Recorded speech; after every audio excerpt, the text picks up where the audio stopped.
Stewart, and here's what happened this week. Monday marked the third anniversary of the full-scale Russian invasion of Ukraine. Here in Taipei, Poland's unofficial embassy hosted a memorial event to mark the occasion. The event sought to demonstrate Europe's commitment to Ukraine and highlight the war's impact on civilians. Chris Gorin was there and brings us this report. The plight of Ukrainian civilians caught in the Russian invasion. That was the focus of a memorial event here in Taipei, hosted by Poland's unofficial embassy, marking 3 years since the start of that invasion. Ukraine still does not have a representative office in Taiwan, and Taiwan's diplomatic efforts in the country are often carried out in conjunction with Poland, Ukraine's neighbor to the west. In the past, that has included millions of US dollars in aid for refugees and rebuilding schools and hospitals. The event included statements of solidarity from Polish and European Union diplomats, as well as the personal story of a Ukrainian activist. I saw and experienced more violence that person can experience in several lifetimes.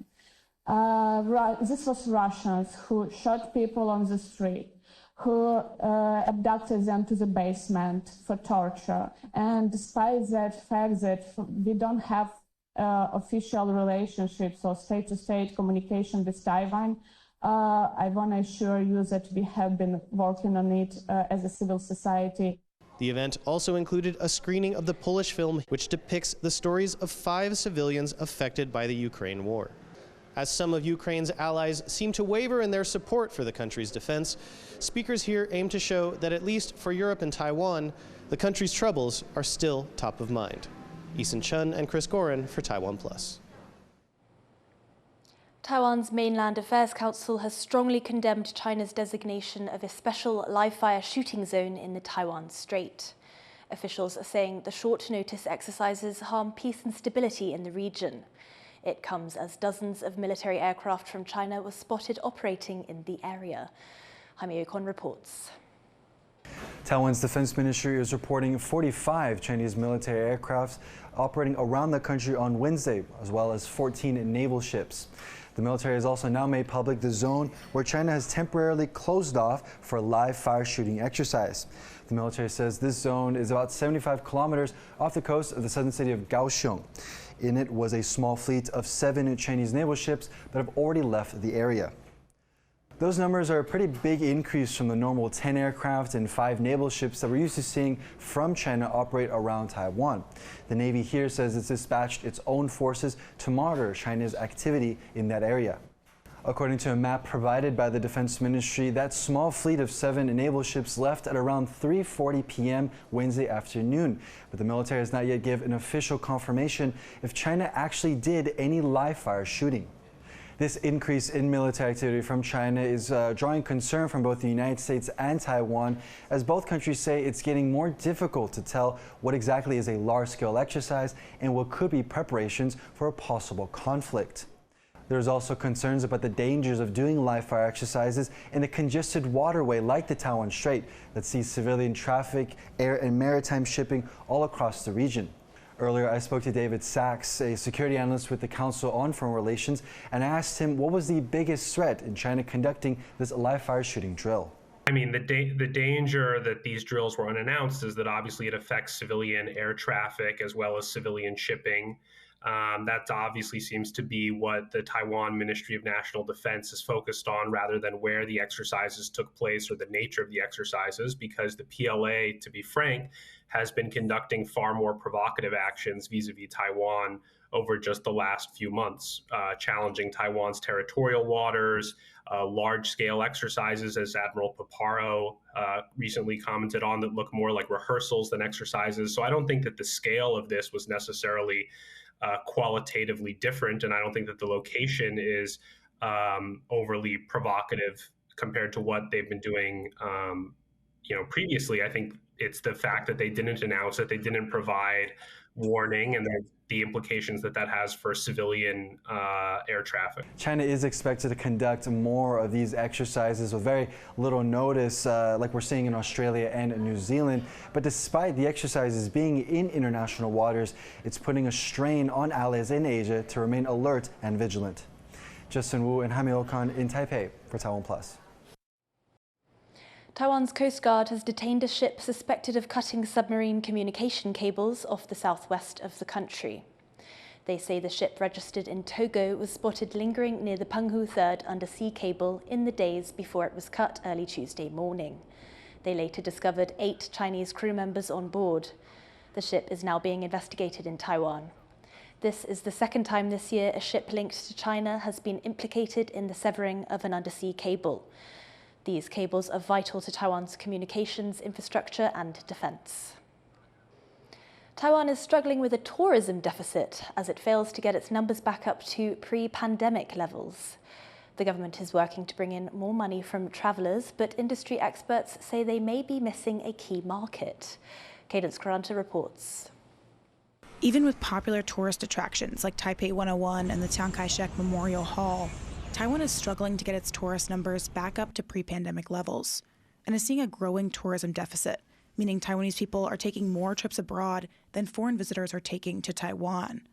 In 2024, Taiwanese people made over 16 million overseas trips, but foreign travelers entered Taiwan only 7.8 million times, a difference of around 9 million, according to Taiwan's tourism administration. That has also meant Taiwanese tourists generated far more money for other countries than foreign tourists brought to Taiwan. Some experts, and some within Taiwan's tourism industry, say one solution is to allow in group tours from China, which would bring in both tourists and revenue. 2022年跟2023年平均一个观光客来台消费大概就是90块美金左右。在2015年跟2016年，台湾大陆客来台湾的消费跟日本客人的消费都是222块美金一天哦。 For over 4 years, Chinese citizens have been banned from visiting Taiwan, a large blow to the country's tourism industry. Recently, China announced it would allow tour groups from Shanghai and Fujian to start visiting, but these groups have not materialized because Taiwan has insisted the details first be discussed by cross-strait tourism associations, a request it says China has yet to respond to. Some also suggest trying to ramp up tourism from Japan and South Korea and relax visa restrictions for tourists from Southeast Asia. 越南客人现在的整个签证要求其实比疫情前还要来得严格的，好，这些都是可以争取的方向。 Taiwan's tourism administration says it will work to increase tourism in 2025, hoping to attract over 10 million visits from foreign tourists. But as Taiwan's tourism deficit widens, some doubt it will be able to close the travel gap. Justin Wu and Cadence Caranta for TaiwanPlus. 78 years on from a brutal military crackdown in Taiwan that left thousands of people dead, President Lai Ching-te has apologized on behalf of the government to the victims and their families. He says he wants to see the perpetrators held accountable. 目前台湾社会也佫有声音，为何只有受害者并无加害者？受害真相为何悠然不明？ 这款的代志，除了无法度完全告慰受难者以及家属，社会嘛无法度得到真正的和解。 On February 28, 1947, forces under the Chinese nationalist Kuomintang attacked protesters, with the resulting unrest leading to the deaths and disappearances of as many as 20,000 people. Decades later, no one has been punished for their role in what became known as the 228 incident, making it a painful day for many of the victims' descendants. Taiwan's most famous Taiwanese opera performer, Li-Hua, has emerged more than a decade after she stopped performing. Cadence Caranta was at her first ever fan meetup. 希望人人都会唱歌仔戏，对吧？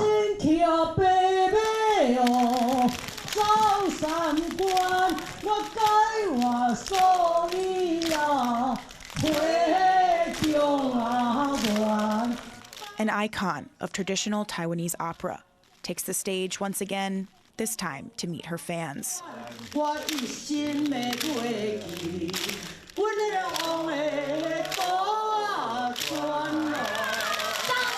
Anyone who has watched the art form will know her name, Li-Hua. Rising to fame in the 1960s, she's known for playing mostly male roles.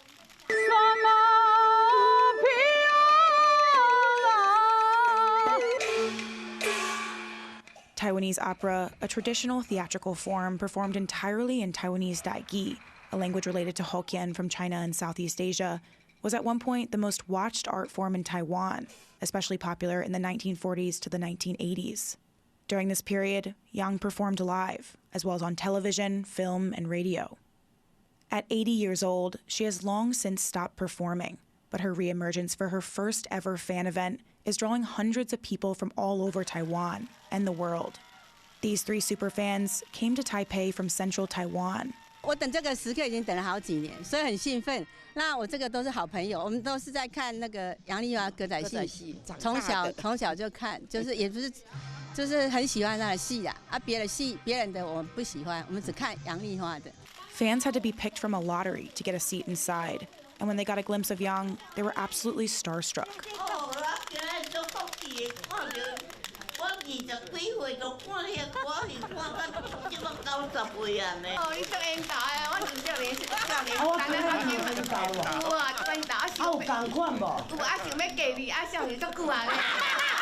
Another fan brought on stage memorabilia of Yang that she had collected over the years.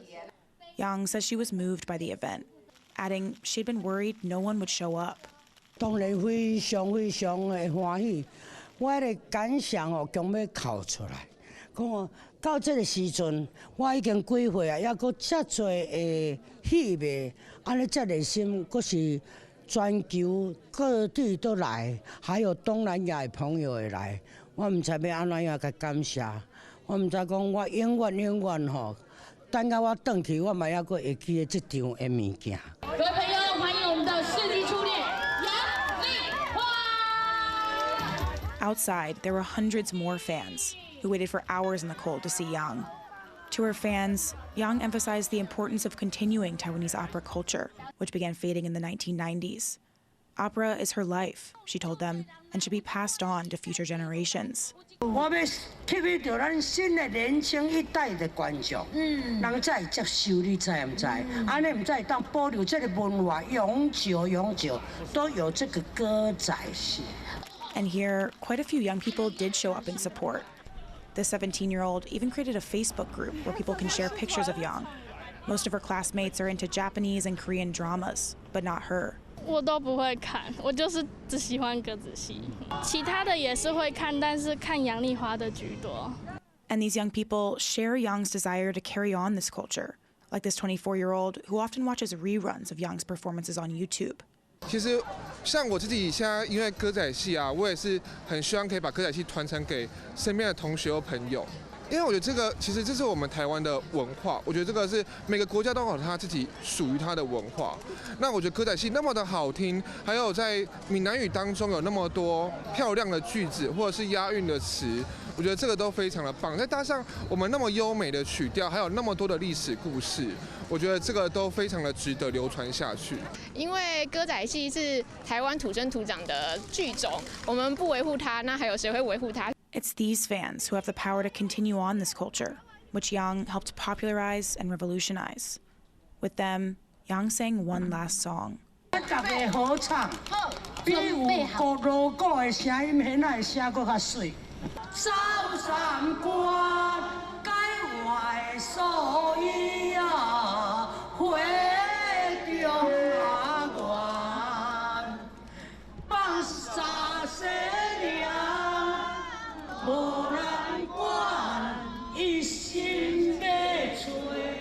Luffy Li, Peachy Zhuang, and Cadence Quaranta for TaiwanPlus. Thank you for watching Here's What Happened. Finally, check out these almond blossoms in northeastern Spain. They're blooming early due to unseasonably warm weather. I'm Laurel Stewart. Take care and see you next week.